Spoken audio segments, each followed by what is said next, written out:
Rape case నిందితుడు గత 3-4 రోజులలో విపరీతమైన చర్చ జరుగుతున్నది. అయితే ధర్మో రక్షతి రక్షితః అంటారు. అంటే ఏంటంటే ధర్మాన్ని మనం రక్షిస్తే ధర్మం మనల్ని రక్షిస్తుంది అని దాని అర్థం. అంటే ధర్మం అంటే ఏమిటి అనే విషయంలో చాలా సందేహాలు ఉండవచ్చు. వాస్తవానికైతే ధర్మం అంటే మనం చేస్తున్న పని పట్ల, మనం చేయవలసినటువంటి పని పట్ల నిబద్ధతతోటి, నిజాయితీతోటి, సత్య అసత్యాలు తెలుసుకుంటూ చిత్తశుద్ధితో వ్యవహరించడమే ధర్మంగా భావించాలి. మన పనిని మనం చిత్తశుద్ధితో నిర్వహించాలి. ఎక్కడైనా అన్యాయం జరిగినట్లయితే, దౌర్జన్యం, మోసం లాంటి దుర్మార్గాలు జరిగినట్లయితే, అవి మన కంటబడినట్లయితే వాటిని సత్యమా అసత్యమా అనే విషయంలో ఒక స్పష్టతకు వచ్చిన తర్వాత మాట్లాడాలి. అటువంటి వాటిని ఎదిరించేటువంటి ప్రయత్నం చేయాలి. అంటే అప్పుడే మనము ధర్మ పరిరక్షకులుగా అనబడతాం. వాళ్ళ దేశంలో అత్యధిక సంపద కేవలం ఒక దేశంలో ఉన్నటువంటి సగం సంపద కూడా 50 మంది చేతుల్లో పోగుపడ్డదని చెప్తారు. దేశంలో ఉన్న 80% పైగా సంపద కేవలం 10% మందిలో పోగుబడి ఉంది. ఇలాంటి సమయంలో మధ్యతరగతి వర్గాల ప్రజల మీద చాలా రకాలమైన దాడులు జరిగే అవకాశం ఉంది.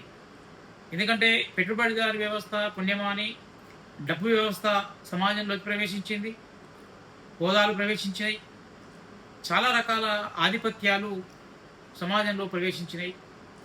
ఇలాంటి సందర్భంలో డబ్బు చేతగలిగిన వాళ్ళు, హోదా ఉన్నవాళ్ళు, అధికారాన్ని అనుభవిస్తున్నటువంటి వాళ్ళు కింది వర్గాల మీద లేకపోతే మధ్యతరగతి వర్గాల మీద తమ యొక్క దాడులను, తమ యొక్క అణచివేతను, దుర్మార్గాలను, అత్యాచారాలను కొనసాగించేటువంటి అవకాశం ఉంటుంది. బాగా పలుకుబడి కలిగినటువంటి వాళ్ళు, శక్తి కలిగినటువంటి వాళ్ళు, అంటే బలవంతులు బలహీనులను దోచుకునే పద్ధతి, అణచివేసే పద్ధతి ఎప్పటి నుంచో మనకు ఉంది, చరిత్రలో ఉంది. కాబట్టి భవిష్యత్తులో కూడా కొనసాగే అవకాశం ఉంది. అయితే స్వతంత్రం వచ్చిన తర్వాత ఇదివరకు ఉన్నటువంటి పరిస్థితులు వేరు, ఈ 20 సంవత్సరాలు వస్తున్న పరిస్థితులు వేరు. ఈ 20-25 సంవత్సరాల్లో సంపద విపరీతంగా పోగుపడుతున్నది. కొద్దిమంది చేతుల్లో సంపద కేంద్రీకృతం అవుతున్నది. చెప్తారు, ఒక 50 మంది చేతుల్లోనే దేశంలో ఉన్నట్టు సగం సంపద కూడా ఇప్పుడు కేంద్రీకరించబడ్డది.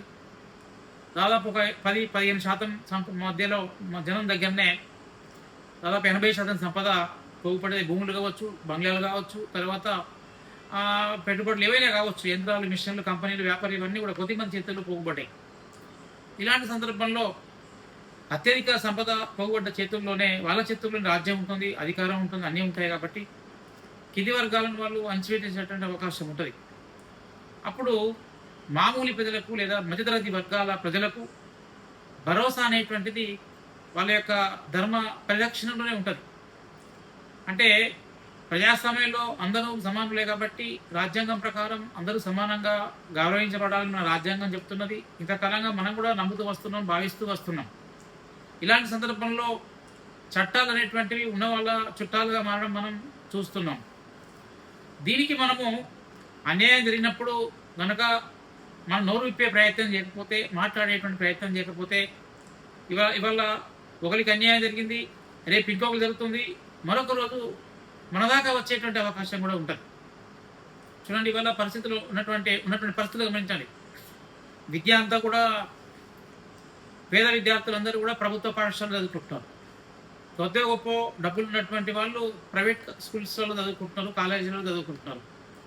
అత్యధిక సంపద కలిగినటువంటి వాళ్ళు ఒక 2 లక్షల నుంచి ఆ పైన సంపద కలిగినటువంటి వాళ్ళు, నెలకు 2 లక్షలు 3 లక్షలు సంపద కలిగినటువంటి వాళ్ళు, లేదా 1 కోటి 10 కోట్ల సంపద కలిగినటువంటి వాళ్ళు, లేకపోతే అత్యధిక సంపద కలిగినటువంటి కోటాను కోట్ల రూపాయల సంపద కలిగినటువంటి మంత్రులు, వాళ్ళ పిల్లలు, అధికార గణం, వీళ్ళందరూ కూడా ఈ ప్రైవేటు విశ్వవిద్యాలయాలలో, కార్పొరేట్ విశ్వవిద్యాలయాలు చదువుతున్నారు.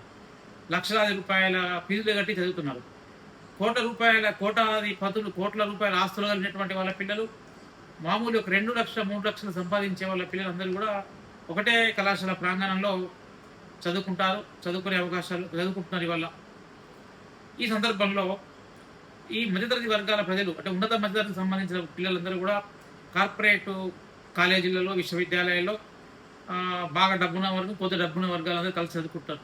ఇలాంటి సమయంలో ఈ మధ్యతరగతి వర్గాల ఉన్నత మధ్యతరగతి వర్గాల యొక్క ప్రజల పిల్లలకు కానీ, వాళ్ళ యొక్క ఆడపిల్లలకు లేకపోతే మగ పిల్లలకు ఎవరికైనా కూడా వాళ్ళ మీద వాళ్ళ యొక్క బాగా డబ్బు కలిగినటువంటి, హోదా కలిగినటువంటి, అధికారం కలిగినటువంటి వర్గాల వాళ్ళు పెత్తనం చేస్తే, అజమాయిషీ చేస్తే, దుర్మార్గాలు చేస్తే, అత్యాచారాలు చేస్తే మరి రక్షణ ఉంటుందా అని మధ్యతరగతి వర్గాలకు ఒక ప్రశ్న ఇవాళ మొదలైంది. ఈ క్రమంలో కానీ తప్పకుండా ఎదుర్కోవచ్చు. మనం చట్టాలని, రాజ్యాంగాన్ని అందరికీ సమానంగా వర్తించే విధంగా బాగా డబ్బున్న వాళ్ళ పిల్లలకైనా, మామూలుగా డబ్బున్న వాళ్ళ పిల్లలకైనా, పేద పిల్లలకైనా, పేదవాళ్ళకైనా ఎవరికైనా కూడా ఒకే చట్టం, ఒకే సూత్రం అనే పద్ధతి కనుక అమల్లోకి వచ్చినట్లయితే తప్పు ఎవరు చేసినప్పటికీ కూడా ఒకటే పద్ధతిగా శిక్షించే పద్ధతులు కనుక దేశంలో అమలు అయినట్లయితే కొంతవరకు బాగా డబ్బున్న హోదా కలిగినటువంటి వాళ్ళ యొక్క అరాచకాలు కానీ, దుర్మార్గాలు కానీ కొంత కంట్రోల్లో ఉండేటువంటి అవకాశం ఉంటుంది. కాబట్టి మనం మాట్లాడేటువంటి ప్రయత్నం చేయాలి. మధ్యతరగతి వర్గాలు కనుక మాకేం జరగలేదు కదా, ఇది మాకు సంబంధం లేని అంశం అన్నట్టుగా నిమ్మకు నేరెత్తినట్లుగా అసలు సోయలేనట్టుగా కనుక మనం వ్యవహరించినట్లయితే మనం కూడా బహుశా రేపు మన పిల్లల విషయంలో కానీ, మన విషయంలో కానీ భారీ మూల్యాన్ని చెల్లించుకోవాల్సి రావచ్చు. అలాంటి పరిస్థితి రాకుండా ఎక్కడైనా మనం ధర్మాన్ని రక్షించే క్రమంలో మనం మాట్లాడాలి. అట్లాంటి ప్రశ్నించేటువంటి పరిస్థితి ఈ సమాజం నుండి వస్తుందని మనం కూడా ఆశించాలి. అదే డిమాండ్ కూడా చేయాలి.